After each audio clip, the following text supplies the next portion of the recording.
चंद रोज पहले मंडी बहाउद्दीन में एक शादी की तकरीब उस वक्त वायरल हो जाती है जब बारातियों पर हेलीकॉप्टर से नोटों की बारिश की जाता है। 3 करोड़ रुपए में शादी की तकरीबात होती है। ये कौन जो हेलीकॉप्टर था उसके अंदर कितने पैसे आपने फेंके, किस तरह से फेंकते रहे हैं पैसे तो साडा बहन हुई है सुन दे छड़ियां पैसे बैग भर के तो वो इतने पिंड च वगांदा रहा, शहर च वगांदा रहा, सारे वगा छड़े काफ़ी चेंज पहले आया रहा, लोकड़ी आया रहा, उहदे वास्ते वगाए ते नहीं कर काफ़ी तकरीबन पैसे काफ़ी सारे छड़े। अच्छा मुल्क में होते हैं और को क्या कारोबार है आपका? असं इटली होने। किस तरह से मंगाया और क्या जो है वो आइडिया किस तरह से आया, कहाँ से मंगाया, जो है वो कोई बंदा था, किस तरह से जो है वो उसको आप तक पहुँचे, आइडिया किस तरह से आया?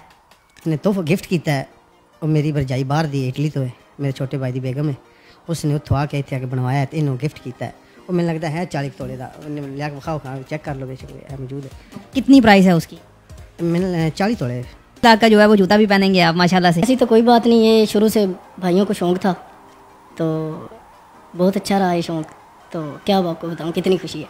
नहीं ये बताएं ना, पूछने के लिए बैठा हूँ मैं, आप मुझे बताएंगे तो पता चलेगा। नहीं सर, खुशी के बारे में तो नहीं ना